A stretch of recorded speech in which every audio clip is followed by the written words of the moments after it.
Okay, no connection issues. Let's just be good tonight. Hello, hello, hello. Welcome, welcome, welcome to Out of My Show. I am uber excited. Can y'all feel it? Can y'all hear it? Let me make sure before I dive in. It says we're live, but yes. Okay, I just checked it on my phone. We are good. Erinn is looking beautiful. I am so excited. Welcome, welcome, welcome. Thank you so much for joining us, whether you're watching live or on the replay. We appreciate you.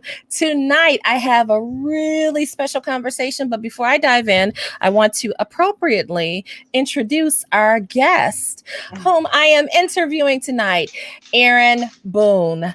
Erinn attended Governor State University to receive her master's in clinical mental health counseling. Let me calm it down. Y'all see how excited I am. Currently, she is an LPC pursuing an LCPC. Now, when we're done, we're going to have Erinn to clarify what all of these letters mean. Additionally, Erinn worked in education for 15 years, serving the students and families of CPS, Chicago Public Schools. She is a clinician who deeply believes in the power of therapy from her personal experience as a client. She found the therapist/client relationship to be so impactful that she saw the value in a career change and began to pursue an advanced degree in the field. Can y'all believe that? As a result of this journey, Erinn understands firsthand the strength it takes to make the first step toward change. And conversely, what it feels like to not be ready just yet. A lot of her work is with individuals, couples, and family. Okay, I didn't read that right. A lot of her work with individuals, couples, and family is centered in relationships, choice, and accountability, utilizing a variety of therapeutic modalities, with the foundation of her framework being RTCT, reality therapy, choice therapy. Have y'all ever heard of that? I hadn't until tonight. So, without further ado, welcome, please, everyone. The crowd goes mad. Woo! For Erinn Boone. We're going to refer to her as Dr. Erinn Boone tonight, okay? We're going to speak life. We're going to speak into that thing. Welcome, welcome, welcome, Erinn. I am so happy to have you here. Thank you so much for joining us. So before you dive in, can you please share with the audience what this LPC means and the LCPC, I think it was? What is that? So, first of all, that was quite a flattering introduction. So, thank you. I don't feel like I deserve it. And y'all, please bear with me because this little camera stand I got, it is just giving me the blues. But thank you so much. I'm so flattered. And I received that. Yes, speak that doctor into my life. And Yes. maybe a few years from now, I will invest the time that it takes to make that happen. So, let's LPC, right? Mm-hmm. That's what I am. I am a licensed professional counselor. Mm-hmm. And so that really just means that I went through this really amazing, rigorous program at Governor State. Mm-hmm. And at the end of the program, before I graduated, they told us, hey, you need to test to get your licensure so we know that everything that we did and everything you claim you can do Mm-hmm. lines up, right? So a lot of programs don't require you to take the National Counselor exam prior to completion. So shout out to Governor State. It's an amazing program. And LCPC is licensed clinical professional counselor, which simply means that I will be able to supervise other counselors who are trying to get their licensure. And I can, it's just considered something like fully licensed, meaning I can Mm. work independently with anyone if I decide to do my own practice, if I decide to contract, and I don't have to have any other clinicians supervising me. So that's Wow. really the only distinction. So That is that really is a work in impressive. progress. Yes, it's a Wow. work in I am progress. so excited for you. I hope it all goes well. I'm sure it will go well. So before we really get into all the questions, so we went through your bio, and you can share with the viewers anything you'd like them to know, who you are, what you do, what you love. We know what you do as a profession, but who are you? Who is Erinn? Aside from being a counselor, a therapist, what are you? What do you love? What are your hobbies? So that is such an on the spot first date question, Michelle, that I don't really know how to answer. I'm going to give the answer that actually a client of mine gave, and she was like, I'm just a human, Mm, right? Like, I am just a person who feels very connected to helping other people feel good about themselves. A mm, person who has been through a lot of trauma. I've been through relationship trauma. I've been through family drama. I have been through not feeling good about myself and not feeling mm. good about where I am in life. And so yeah, I'm a person who overcame a lot and I'm still overcoming a lot, but I also recognize the power and the strength and how resilient I am, and the fact that I thrive off of juggling a lot of things at once Mm. and striving to do them well. And I also do them very well at the last minute. So I am a procrastinator and I'm okay with that. I've made peace with that. Um, I love so your honesty. I yeah, I absolutely mean, adore your honesty. Yeah. I'm a friend, I'm a wife, I'm a daughter, I'm an aunt. I am just, all the things that we as women, particularly Black women, are ascribed roles at such an early age that we didn't ask for, but I embrace them. I love that. And out of everything you said, we are like super soul sisters because you said that you've overcome trauma, family trauma, relationship, and you know my story. So that brings us to how I met Erinn. So Erinn, this lovely, beautiful soul, I didn't know all of this when I met her because I myself was going through a lot of transitions. And for all of you who've been following me, who are friends with me, who are Facebook friends and family, you know my story. I've overcome a lot of trauma and drama and excessive stress and all types of issues. Well, I've processed all those things, but this year, March, April, I think it was around April, I had two deaths in the family and they were back to back. One was my uncle. And this is the uncle that you guys have heard about who molested me when I was a young girl. And then 2 weeks later was the aunt who denied that he molested me and who physically assaulted me because I spoke up. So I was processing two major deaths, even though I had discontinued relationships with both of them. I wanted to make sure that I was okay because I felt like things were kind of unraveling.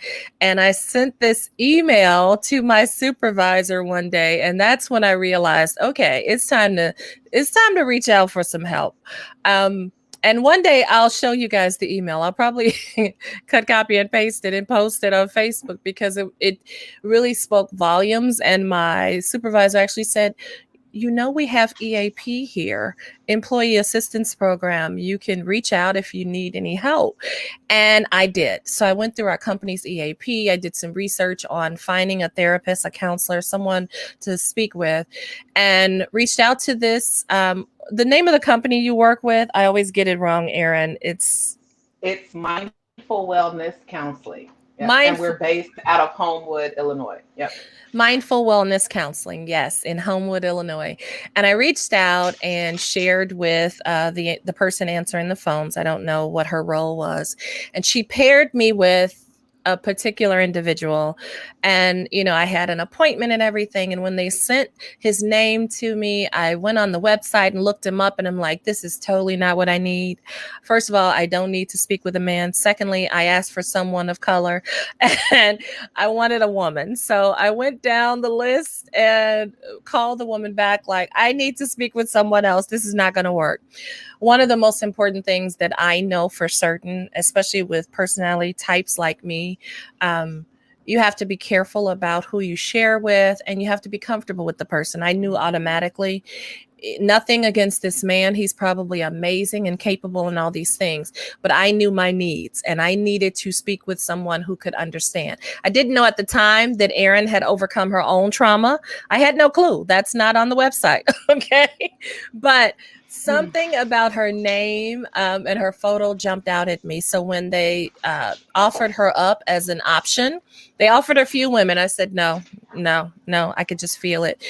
When we came across Erinn's name, I was immediately like, yes, let's do that. So through EAP, and most of your companies out there, if you guys need to see someone, most major, Fortune 500, 100, 1,000 companies, they have an employee assistance program. My former job was an actual non-for-profit, and they had EAP. So that offered 5 visits, and Erinn was available via telehealth, and we went through the process. So I've just shared with you guys how I met Erinn, and I fell in love with her, not in some weird kind of way, but she was just so amazing. She really was. She made me look at things in a different way. I didn't feel like I was being examined. I felt like someone who just knew the right language to speak to me was speaking with me. And now I find out that she'd overcome her own. Hey, Bianca Fly. Hey, Taylor. Thank you guys for joining us. We appreciate you. And offer up your questions. If you have any questions as we go through our interview, please feel free. I've already let Erinn know that, I would open it up to you all. But Erinn was so helpful to me. And I really, as we're sharing tonight, I understand in a better way now that often the best doctors were once patients. And I see that that is Erinn's story. She was a patient of sorts, right? And so she has a different kind of empathy and a different tone than you would receive from someone who's never experienced trauma. And again, I didn't know she went through trauma until tonight. So that kind of explains some things for me. But Erinn really helped me to align my perspective. And then also because I was coming upon this life shift, because I did leave my job of 5 years. I resigned, and that's a whole nother long story. But so she was kind of working me through those next steps and just unpacking how I was really coping with the loss of my uncle and my aunt within 2 weeks of each other. So, I'm Michelle and I'm a patient. Okay. And then Erinn and I connected and I was like, oh my gosh, I'd love to have you. And she kind of offered, to come on because I was sharing with her that I was doing the mental health series. And she's like, oh, I was thinking I'd love to. And I'm like, I wanted to ask you that if you would be a guest, but I thought it was weird. So I didn't. Thank you, guys. You guys know I'm overly dramatic here. So, Erinn, again, I thank you because she definitely poured into me. And you guys know my journey, my story of, suicide and all that. Although I don't confess depression or anything like that, there are different points and times where we might need to check in with someone, right? So, Erinn, speaking to that, and just talking about, because I think we were talking about, I was sharing with you that I was interviewing my daughter in the mental health series. And that's when you said, I'd love to see that interview. And also, if you need a guest, hey, I'd love to be on. So just in speaking to that, how important do you think love in a child's life or the lack of love is and can it, I need to phrase this question right. Do you think that love or the lack thereof can create trauma or prevent trauma, lasting trauma in a child's life? Oh, absolutely. 100%. So, a couple of things happen in childhood.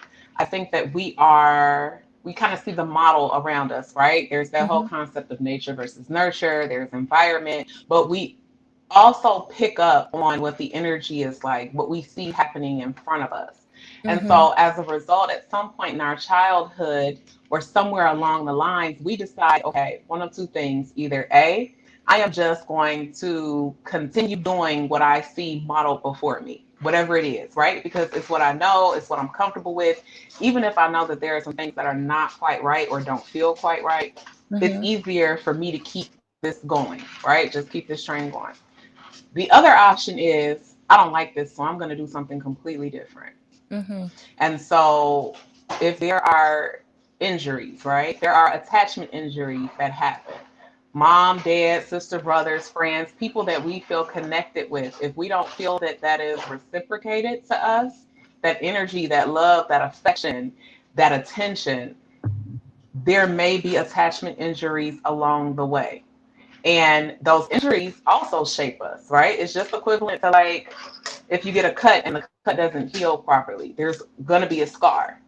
So, depending on how these relationship dynamics are between the child and whoever the child is interacting with, that will determine what our scars look like and Mm. how we tend to those scars, nurture those scars, forget about those scars if they go away as we become adults. And so some of those patterns that we either continue or espouse along the way can be directly linked to how healthy our relationships are with anyone. And that very much includes love. So at 49 years young, I'm 49, and my uncle dying in April and my aunt dying and all of the trauma that was released. That was, I think, the beginning or one of the earliest memories. I have some more prior to that, but those were the most impactful. Um, I, of course, was traumatized during that time. And that's why I brought up the whole childhood thing, because my mother, although she was young, I think there were probably signs and things that I was doing that she probably could have pinpointed. Hey, let me check in with this child because something is going on. So, as I look back in hindsight, of course, being the child, understanding that I was doing things, that I was lashing out and reaching out too.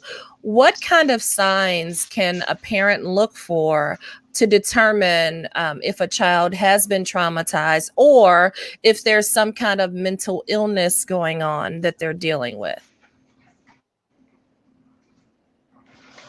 So that's one of those things that's actually a really good question because there are signs of either the opposite. So Mm, let's say if you have a child that is typically outgoing, if there's a child that, just enjoys, is full of life, bubbly, likes participating, creativeness, likes to be outside playing, whatever, right? mhm, Anything that begins to show itself as being withdrawn from that. If your child starts to do the opposite, if you know that, let's say little Michelle liked to stay up, didn't want to go to bed, liked to laugh, liked to play, right? If mhm, all of a sudden you're spending more time in your room, or you mm, want to go to sleep earlier, or you are just becoming almost a recluse and being the mm, opposite, that's a very, very key indicator that something may not be right. mhm, Also, feeling like they have to keep secrets, mm, feeling like if there are some things that you have to kind of pull out of them, or the exact opposite, they're not as talkative, they're mm, keeping more to themselves. If a child comes to you and wants to talk to you about something, you should listen. mm, No matter how busy, and I know that's easier said than done, and this is not to offend anyone who has a really busy schedule or has a lot going on. But if your child has something to say, it's taking a moment to actually listen to what they are saying and taking it seriously. Don't just brush it off as watching too much TV or the music they listen to or social mm, media, because a lot of times children are not going to continuously try to tell you. If they reach out to you and you reject them, then they remember being rejected, not necessarily that, you didn't have time or you were busy or you were working or there were other things going on. So I think it's just really trying to stay as much in tune, which is really hard in this world where we have multiple streams of everything happening at once, but mhm. taking that time to really invest in that connectedness to read those signs. That is, I think, really good advice, especially as you said, not just ignoring or attributing their behavior or whatever to something going on that's external. Because as you Right. said, so often we do kind of, oh, we're going to assign the blame to everything outside of the house because no parent wants to hear what's wrong inside the house. I'm sorry, they just don't. They don't, Yep. because parents want to believe that we are doing our best at all times. So if you're pointing out something wrong that I'm doing, and I'm struggling and I'm this and I'm that, it's like, oh no, it has to be someone outside of the house. So that's really good advice, speaking from a traumatized parent, because I was, and I know I was making a lot of mistakes, and it was trial by fire and trial by error. But I'm not going to get too deep into me. Erinn, we have questions that I sent to you, but I'm seeing questions in the audience. And if you feel comfortable and have the answers, feel free to answer those questions. I'll ask the first one from Taylor. She said, what are the tactics? Well, let's go back to that one. First, I want to go to Bianca because she said, how can parents who may be a bit reserved and that don't show so much emotion begin the engagement and communication process with their child? So the parents who don't like to talk a lot, who might be introverted, but how can they begin to engage and start the communication with their kids? And then we'll go back to Taylor's because she's asking questions not so much about children. Yeah. Okay. So Bianca, is it? I'm Yes, sorry. Bianca I Fly. My vision is just a It's little okay. It's strange. Bianca Fly. Okay. Bianca Flag. Okay, thank you. So there's something called play therapy, right? And so I Hmm. won't get too far into that, but it is an activity. It's activity based. And so for the parent that is not um, as talkative, does not engage in as much conversation, I think it's tapping into interest. If there's Mm, something that you may like to do or you would have wanted to do with your child, if you see that your child is interested in arts and crafts, sports, anything that is activity related, join with them. Ask mm, them if they want to do it together. If it's something as simple as going for a walk, if it's going to get ice cream, if it's going to the park, it is just starting with, how's your day? What do mm. you like to do? Very simple questions, but if you do it in an activity based way, the activity actually can promote more conversation. And you would Wow. be surprised, depending on the child's age, you can ask them straightforward, how are you feeling? How are things going? Can you imagine when you were a child, if you were going through something, if your parents actually took the time just to check in with you and ask about your experience being their kid, as opposed to always telling them what to do? Now, I'm not saying that, there shouldn't be rules or there shouldn't be times when you have to parent, but at the same time, there's a lot of power in autonomy and there is a lot of power in choice. And so as a result, sometimes we can give our kids a little bit of that choice and a little bit of that autonomy to steer the course of the conversation in order to find out more in a conversational way, as opposed to just feeling like you have to bombard them with these questions, which they may or may not answer depending on what your delivery style is. Mm. So That definitely is really activity good. based, play therapy. Yeah. Wow. That's really, really good. So I'm going to continue. I'm loving the engagement here instead of the questions that we created, because we want this to be value based. It's going to add value to the viewers' lives. I already received my value through my therapy sessions with Miss Erinn. So this is about you guys. So You're I'm so gonna go back funny. up. I'm so serious. You have no clue. So let's see. Bianca's earlier said, I know this might sound bad, but some parents simply pay their kids no attention. They don't ask them about their day. How's school going? I've talked to so many adults that experienced this as a child. Their feelings really didn't matter, sadly, which is exactly, and I didn't read this to Erinn before, but it's exactly what she said, about the play therapy and really meeting your kids where they are. That is so beneficial. Thank you, Bianca Fly, for that comment. And then Bianca also said, this is why I'm always asking my daughter about her emotions and school. interactions with peers and teachers. Yes, that is so important. So now Taylor does have a question. Taylor So, asks, Michelle, sorry, yes. I'm sorry. Before we get to Taylor, I just want to point out that Bianca is exactly right, because here's the thing: children, adults, all ages, right? The Mm-hmm. human condition, we want to be heard and we want to Yes. be recognized. And Mm-hmm. so a lot of that comes from the power of just giving someone the platform. Even if you think about the looting and the riots that were happening a year ago, right? That Mm-hmm. was because our platform to be heard was taken away from us. And so we had to create noise. We had to create action. We had to stand up and be seen. If you just appeal to someone, like you said, meet them where they are and give them that platform to be heard, you would be I had to. It deserves it. I'm sorry. Yes, yes. Sorry, guys. I had you to. would be really surprised. Mm-hmm. I Yeah. love it. No, it's so true. Like, you heard people, and we're not gonna detour too far away from the topic. But you saw so many people last year, like all the judgmental pointing, and rioting doesn't help, looting doesn't help. And I think it was Martin Luther King that talked about, I can't quote it exactly. And if you guys are out there, yes, Bianca Fly, the buzz girl. But it's the people whose voices have been silent. They will come up and speak in the way that gets attention, even if that's violence, even if it's something that seems inappropriate, to get the attention, because every person wants to be heard.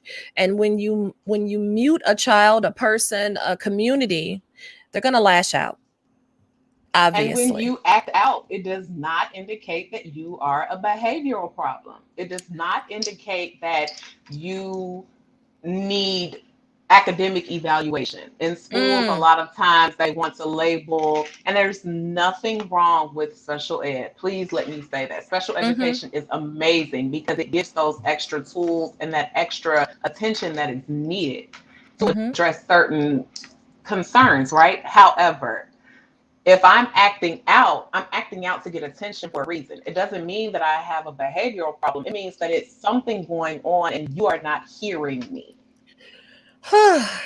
So, That is so good. Yes, thank you for that. I hope you all are really taking notes. That is really, really good.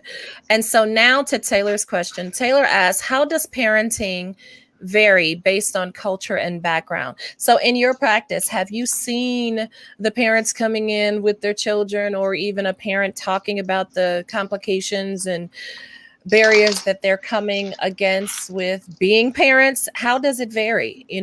Are all parents, all cultures, all races the same? absolutely not. However, Hmm. and thank you so much for your patience, Taylor. I know we got a little far off, but while different cultures are unique to whatever the experience is, I think there is something that's called, I had a clinical supervisor, may he rest in peace. He introduced the concept of 1,000 voices, right? And so that means that we all have something in common, whether it Mm, be a shared experience, whether it be interest, whether it be hobbies, whether it be, family, whatever it is, right? And so if you just talk to people, you will start to connect the dots of where there are these common experiences, these shared experiences. And so although cultural backgrounds may be different, as a parent, there are going to be some universally difficult things to deal with. Number one, we all know there is no handbook for parenting. So we're mm-hmm, trying to figure it out along the way. A lot of times we're doing it based on, again, either what was modeled for us that we want to continue, or what was modeled for us that we want to change. And mm-hmm, then if you are co-parenting, or if you are married, or if you are a single parent, you are trying to navigate how to do this in a way that, yes, it's for the best interest of the child, but it's also to shape and mold the child. So I think in that way, parenting styles vary, but the issues that we have to contend with, keeping our children safe, making sure they have opportunities, making mm-hmm. sure that they're okay, right? That Yeah. they're developing properly. if something is going on with them, being genuinely worried and concerned, but maybe not knowing how to navigate that conversation alone. And Mm, sometimes children are angry with the parents. What have the parents gone through that shaped the way that they parented? And what is the child's experience like? So while it does vary based on beliefs, hmm. a lot of the things that we contend with are very similar.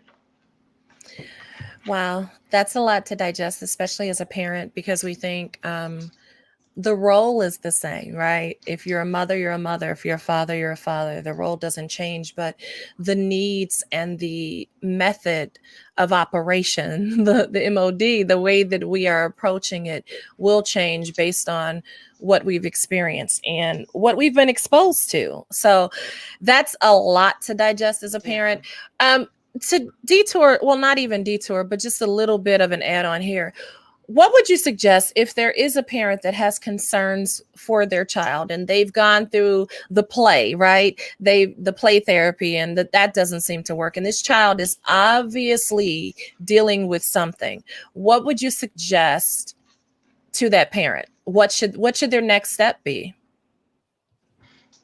So I think that that varies depending on how much they've done already. When you say they've gone to therapy, are we talking family therapy or are we No, no, no, talking not individual? therapy. And maybe I said that wrong. So they've taken your suggestion of playing with the child, right? Whatever the child is Okay. interested in. And the child Hmm. may play whatever, a video game, and they're like, "Oh, I want to play the video game with you," just to have that shared experience with the child to, make the child their bring down their defenses to try. So how's Hmm. school? And the child is still like, "It's fine.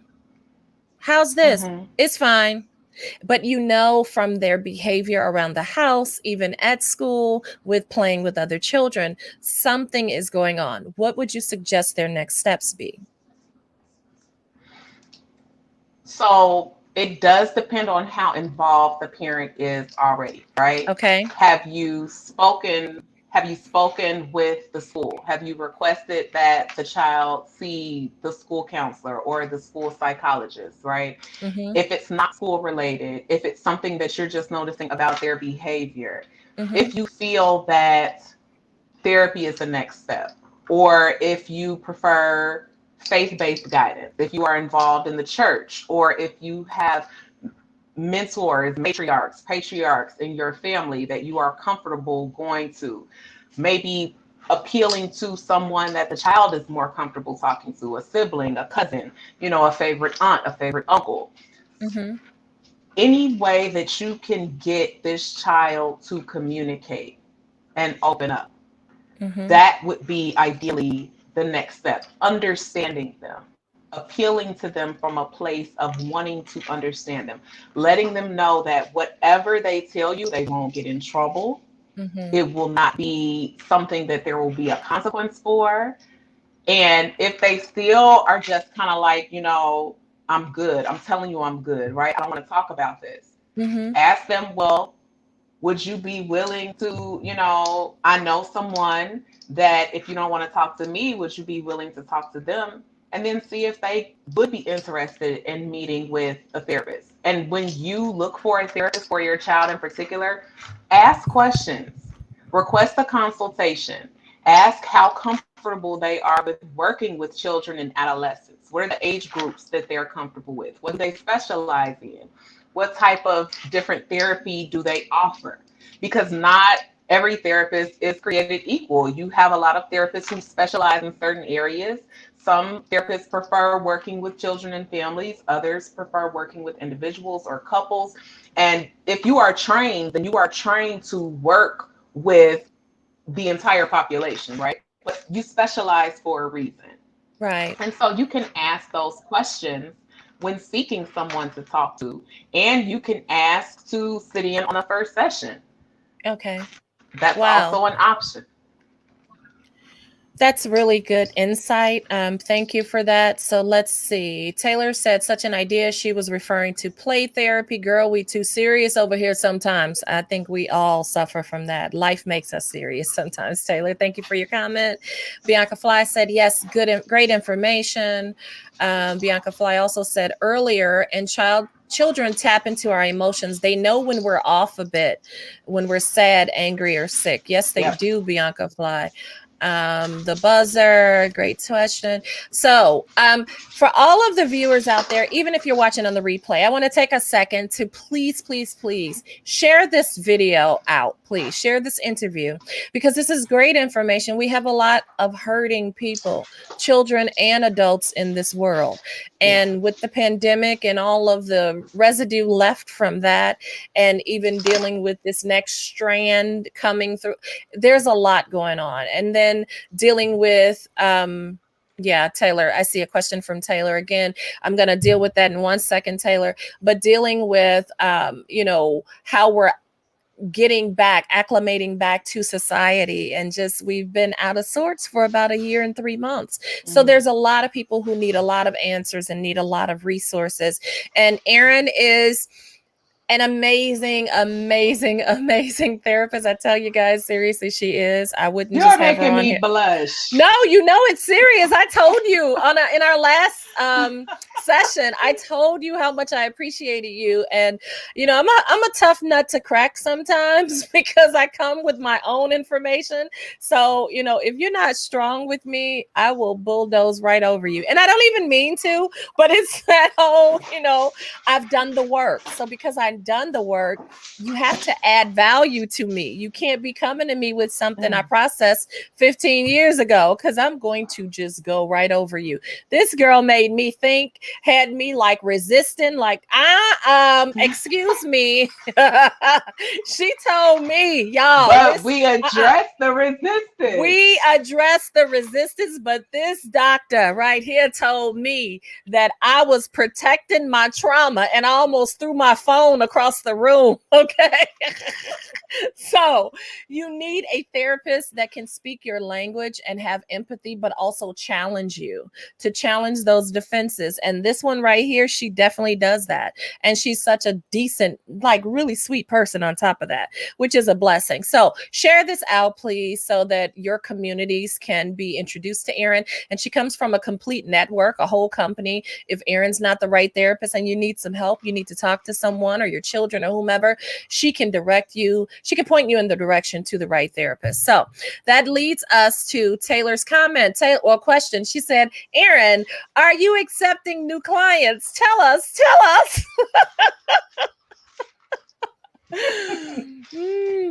So I always welcome new clients. Mm-hmm. However, there's always that little the caveat. Right? I am fully booked for at least the next month or so. Okay. And so really, if you just Mindful Wellness Counseling, it's on Facebook. I believe there's also a page on Instagram. I can give the contact information as well. But if you reach out to this particular practice, there are a number of wonderful clinicians that if you just feel like, I can't wait, I want to talk to someone now, we can attempt to get you in. Here is the thing, to your point about the pandemic, right? Mm-hmm. With telehealth becoming so accessible, where people can just conduct therapy from the comforts of their own home. It's slightly different only because there is something tangible about that relationship that you develop in the office with your therapist, that rapport that you develop. However, we are trained and we are very genuine clinicians where that can transcend a video chat. So that rapport can still be developed. So any practice that you go to right now, especially if they offer telehealth, there may be a little bit of a delay. There may be a little bit of a wait. 1 to 2 weeks, it's worth it. If you are in crisis, you can let them know you are in crisis. And crisis management is handled just a little differently because we want to make sure that it's not a state of crisis where you feel as though you're going to harm yourself at times even harm someone else, right? But Mm-hmm. if it's something that you're like, hey, I've kind of been dealing with this, it's lingering, I'm not quite sure, even if you call whichever practice you select, whichever clinician you choose to work with, if they say it's a 1 to 2 week wait, delay does not mean denial. And it is Right. worth the wait to start that conversation. Because that's usually the hardest part is making the choice to say, hey, okay, I'm ready to do this. Because we think about it for a really long time. If it's not Yes. something, again, that is an immediate crisis that we're dealing with, and we're not being told, by a doctor or a clinician or someone to say, hey, you need to do this, it Mm-hmm. lingers with us. Very So true. it's worth the wait. Very true. So Erinn just answered the question, Taylor, about how can people get help right now. We'll also revisit that at the end. She'll give the information for mindful wellness again. And of course, if any of you are out there and you're considering suicide, that is not an option. You can reach out to the National Suicide Prevention Hotline. And I'll give that information also at the end. But please, as you guys come in here, share this video out. So let's see. Taylor also said mindful wellness counseling. We'll check them out. But we want you, Erinn. You can always request me, of course. Absolutely. Yes. And request a consult. Consults are usually like maybe 10 to 20 minutes, depending on the clinician, depending on the practice. With us, there at no cost to request a consult. So that does not mean request a consult with a bunch of different therapists just so you can try to get, your stuff addressed immediately, right? But the consult is to get a feel, like you said Mm-hmm. earlier, Michelle, which I really loved. You felt like maybe that particular therapist was not the one to meet your needs, Mm-hmm. which is perfectly fine. Therapy Mm-hmm. is another relationship. You Yeah. have to develop a rapport. Trust does not start in the beginning, it's developed Mm-hmm. over time. And so the right therapist for you will respect your pace, but will also challenge you and push you a little bit just to help you with what you said the goals are. And you all do create goals together, but Mm-hmm. it is a process. So it is something that you have to feel comfortable with your therapist. Don't Yeah. continue just because you feel like, oh, I have to, right? Continue, but consult if you don't feel like you're getting what you need. Not getting what you need by what you want to hear, but Mm-hmm. getting what you need from it to address whatever your concerns are. So, Right. but yes, you can always request me. You can always request a consult. I might not be the right fit for you, but She probably would be. request. But no, you guys know me. She's great. She really is. And therapy is not something as Dr. Erinn Boone. And I keep saying doctor, guys, You better speak I'm that over speaking me. that thing into existence. I am. But as she said earlier, the whole it before you choose a therapist, you've thought about that thing for a while. I know for me, even, because my confession is always all the videos I have, I've overcome depression and suicide and all this, and I have.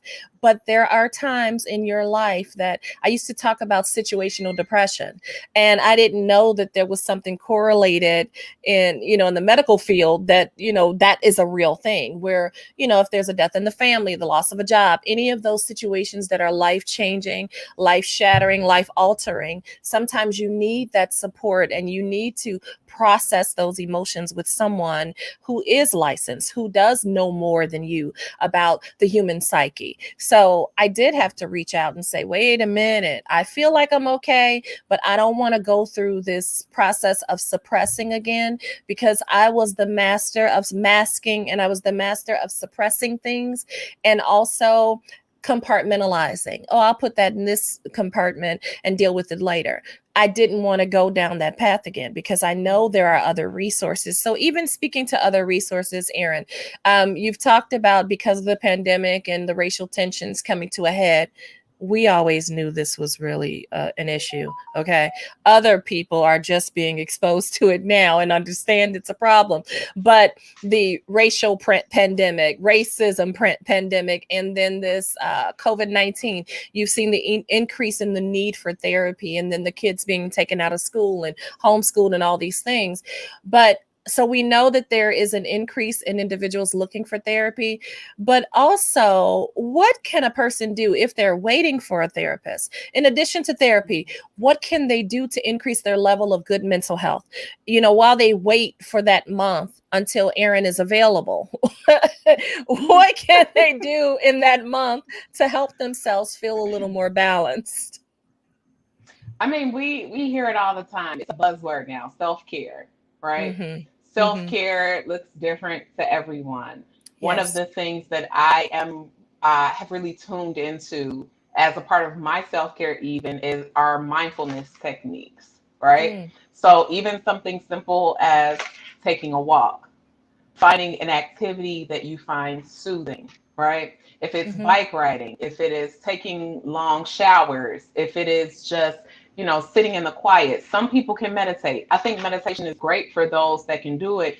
My mind is constantly going. I have not yet mastered how to clear my mind yet. I So get it. I have to channel that anxious energy somewhere. So a lot Mm-hmm. of times I started walking, obviously, because I felt like, okay, I'm getting myself mentally fit. I want to be physically fit. So the walking started as a segue into working out, but I found that I would maintain it because of the mental health aspects that came from it, right? Those benefits. I Mm-hmm. would feel less anxious. Mm-hmm. It would calm my mind because I'm so busy focusing on my breathing, the Mm-hmm. breeze, the environment around me. I started challenging myself to go a little further than I did last time, that I didn't really think about anything else. And so afterwards, I'm like, wow, I feel clear. That little, tension that I felt right here, I don't feel that as much anymore. So activity based things, whether Mm-hmm. it's low impact, whether it is just, identifying, hey, if I need to sit for 20 minutes in the morning and just reflect, if I just need that quiet time, I'm the person that hits the buzzer, the snooze buzzer, right? I need that 10 minutes just to Yeah. clear my head before I can even get out of bed. So it's really tuning into yourself. If your body is telling you something, listen to your body. That's good So advice. that's one way. Perfect. And so now I want to welcome Net into the broadcast. I see her there. Net, if you have not already done so, please share this broadcast out. And Nicole Williams, please share the broadcast out. Nicole is asking, who is the therapist and where is she from? Nicole, we are speaking advancement and life into Erinn Boone, MA, LPC. We're going to call her Dr. Erinn, okay? We're going to keep speaking that thing into existence. But she is from I receive it. yes, I love it. But she is from a group of therapists, clinicians, mindful wellness therapy, and they're based in Homewood, Illinois. And I actually met Dr. Erinn when I reached out to her to seek therapy. I needed to speak to a counselor, someone wiser than I, after my uncle and aunt died within 2 weeks of each other in April. So, I wanted to make sure that I wasn't walking in some fallacy of wellness and just suppressing stuff. So it was kind of like a pulse check. Hey, I think I'm okay, but let me share my story and what's going on now, and then the upcoming transition of leaving my job, and share with you so that I can make sure I'm okay, because what I don't want to do is walk in a falsehood and then end up diving into depression without knowing. So that is Dr. Erinn. Nicole, can you please share this video out for any of your followers so that they can receive some of this insight? Erinn is amazing. She really, really is. So let's see. I don't see any other questions. And Nicole and Ned, please, if you have any questions, and anyone else who's out there, and even individuals who are watching on the replay, if you ask a question, I have access to Erinn. It may take a little while, but I can always email her your questions. And then once I receive the questions, I'll add them to this broadcast. So Nicole said, okay. Thank you so much, Nicole, for Mhm. being here. Thanks, Net, for being here. I appreciate you all. Taylor, and of course, Bianca, and anyone else, all the replay viewers. So we're going to go back since I don't see any questions in the viewers' comments. Wonderful. Well, you Net know says, what? go Um, ahead. Michelle, No, if I'm I may, sorry. I One want to second, touch Erinn. One on. second. I just want to read Net's comment. Net said, yes, this has been very informative. Thank you, ladies. Don't leave, Net. We have Oh, you're more for you. welcome. Okay. So, Erinn, what were you going to say? Sorry about that. I just wanted to circle back, and I think Nicole said she has a question, so I'll make this really Mm-hmm. quick. I want to circle back to what you said earlier when you talked about situational depression, right? Mm-hmm. So there is something, as again, if we're talking about the pandemic, um, something called an adjustment disorder, right? And Uh-huh. so adjustment disorder can be with anxiety, with depression, with a mixture of both. It can be Mm-hmm. where you feel like there are things that are happening that are a little bit more emotional for you. But what that really means is that I am having a really hard time in this phase and I am Mm-hmm. trying to adjust to this. And Mm. in me trying to adjust to what's going on around me, it's affecting me mentally, emotionally, spiritually, maybe even physically. And so I want to figure out, why am I feeling this way? It feels all of a sudden, it's probably not. And what can I do to cope with it and address it and either mitigate it or learn to live within it? So I think that Mm. that's very, very close to what you were describing with situational depression, right? It's circumstantial. What's happening for me right now or in the past month or 6 months or whenever that I'm noticing this shift. So it's something that's very real. And a lot of people dealt with that with the pandemic. And you said that's called what? Adjustment. I want to put it in the comments Adjustment here. disorder. Hmm. Adjustment disorder. Okay. And so it may be an influx in those anxious symptoms you feel. It may be an influx in depressive symptoms. It may Mm-hmm. feel like a little bit of both, because a lot of times anxiety and depression can mirror the symptoms of each Mm-hmm. other. And Mm-hmm. so, we can get far more clinical with it, but just to make it so that, everyone can grasp the concept and it feels relatable.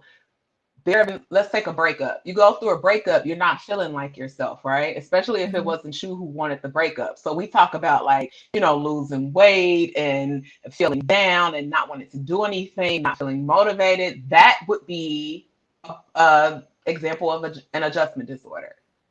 I'm Got trying it. to adjust to this happening to me. I may not have wanted it to happen, or me trying to adjust to something that I may have wanted to happen, but I wasn't prepared for how life would feel like once it did happen.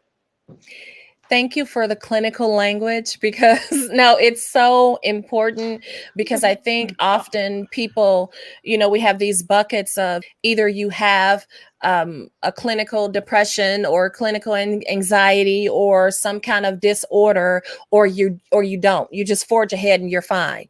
But no, there are those situations Yeah, that may arise that you need some help, and we need to become more comfortable yeah. in understanding that and receiving it, and then taking the steps necessary to reach out for help. So that is good. I'm loving that. Yes, Taylor said hashtag having a baby. Yes, any of that. So going back Yeah, up here because absolutely. yeah, Nicole did have a question. So Nicole is asking, how should you deal with a college student who's had a difficult time struggling through the pandemic? Now, Nicole, I'm not sure if the college student had to come back home. If you want to give us more foundational information, that would be great. If you don't, it's fine. I'm sure Erinn can speak to it, generally speaking. So how should you deal with a college student who's had a difficult time struggling through the pandemic?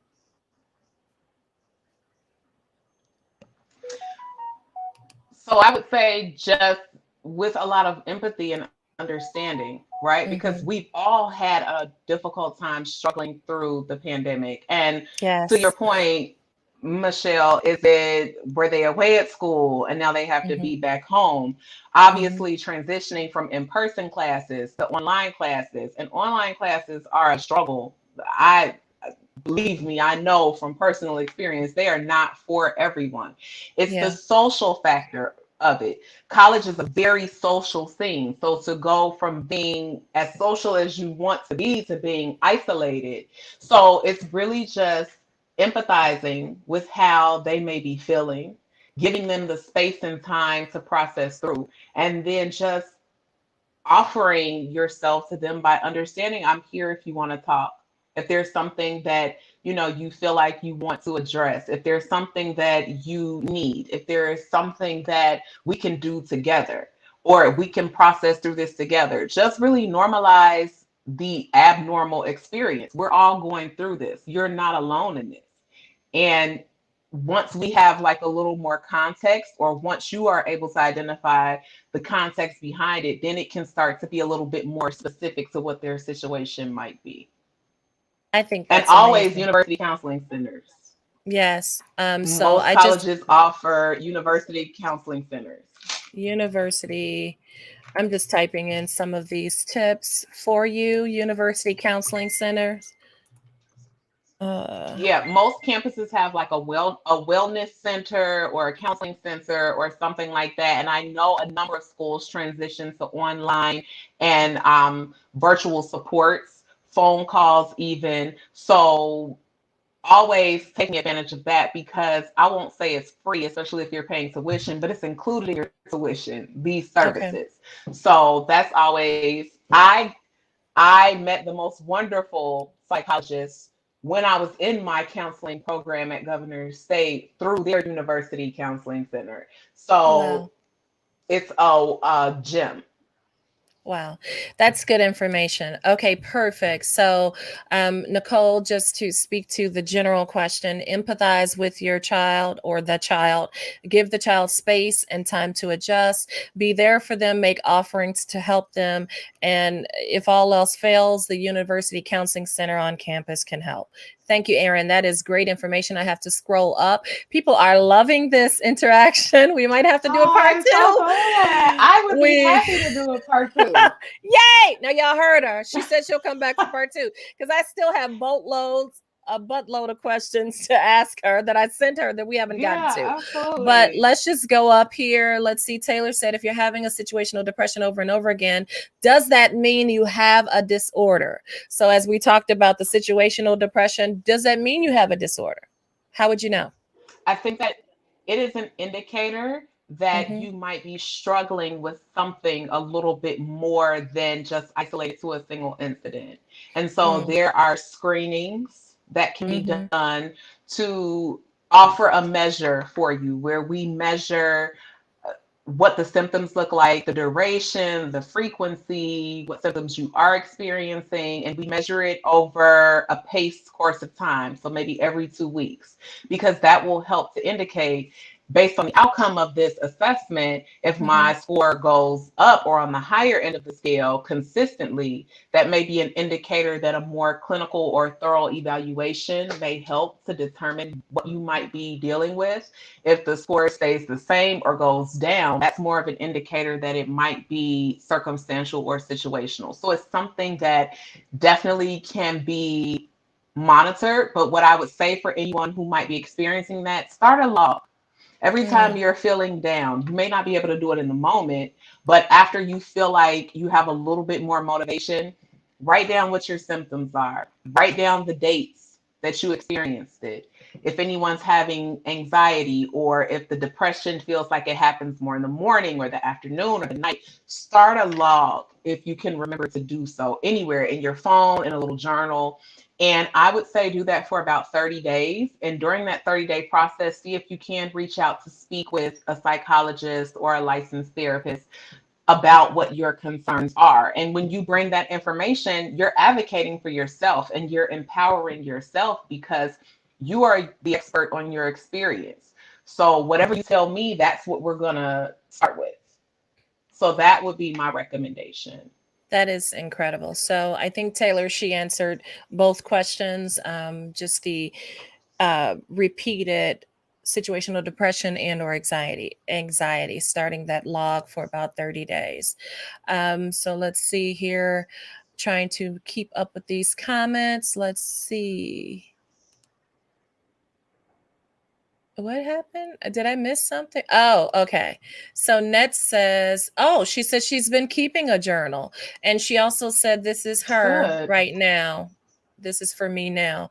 Well, Net, you have support. We are here, and you can reach out to Mindful Wellness. You can reach out to Erinn. Erinn is, guys, not really on social media. So I feel super uber I special know. to have her here. I really, really do. Because she is like, I'm not into that girl. She's out here living. Okay. So living a real life. Not that we on social media don't live a real life, because I resisted it as long as I could. But yeah, let's see. Man, I am so resistant, but I have to keep up with the times. And what I'm Yes. willing to do, I can definitely give the phone number to the practice. I'll also give my email address. Oh, And really, so I'll girl? get back to you. It Uh, may take a couple of days, but mhm. I will definitely get back to you. Okay, so we Yeah. can do that at the end. And then Taylor is saying, yes, Net, you have this. We are here, Net. You are the expert on your experience. You are getting people to quote you. That is amazing. I love this. Yes, Taylor, thank you Ah, for highlighting that quote. I do appreciate that. Nicole says, thank you so much. I think that information was really helpful. Taylor said, girl, you need social media ASAP. You're amazing. And thank Erinn, just an you. FYI, Taylor is my daughter. So You know what? I recognize the name. yeah. Oh, Nicole said, please and thank you for the email address. Okay, Nicole, that's Absolutely. perfect. Personal. Yeah, Nicole did inbox me. I was going to get back to you on that. So, yes, this is great. Any other questions, ladies and or gentlemen out there, please, please, please let us know. We're going to be wrapping up in a couple of minutes here. So Erinn, I don't know if you wanted to still do the empty chair exercise. If you have Oh, time, we we don't need can, that or we can. time, I don't think. Okay, we can save that for the next one. We were going to do a whole exercise for y'all. Y'all were going to see behind the scenes of how it really looks in therapy and some of the practices and exercises that Erinn actually facilitates and, helps the individual through. I was going to be the guinea pig here, but we'll do that the next time, I think. So, Absolutely. Erinn, because it is 8 o'clock and I know you have a husband and a husband, all of that, we are going to let you go. But first and foremost, I want to say thank you. This was so good. This hour went by so fast. I cannot believe how fast it went by. So Um, fast. yes. Let's see. Yes. If you guys, all of the viewers out there, if you have any last questions, please type them in right now. Otherwise, Erinn, please let us know how we can support you and follow you. And we are getting thank yous, and everyone's had an amazing time. Fangirling. Taylor said she's fangirling. Okay. But yes, if you have any additional questions, please let us know. But Erinn, how may we support you? And Erinn, I want to get this on camera. You said you'll do a part two. How soon could you do it? Maybe next month, or we can do this monthly thing. I don't know. Um, we can definitely schedule one a month from now, a month out. Yep, I can Okay. commit to that. So we'll have a part two in about a month. I I'll will reserve update the the flyer. time. Yes, I'll update the flyer. But Erinn, I thank you. This was so good. I cannot believe it's an hour. I appreciate you. Let I'm everyone know honored. how they can support you, how they can support your journey and your growth, and contact information if you'd like to. Now, I don't want people flooding your inbox because you do get paid for what you do. So a person here or there is fine. I'm a little protective over people I care about. So I don't want you, because I know you're a giver and you're sweet and all that's nice. But Erinn also gets paid for what she does. So but Yes, if you this is how I earn my living now.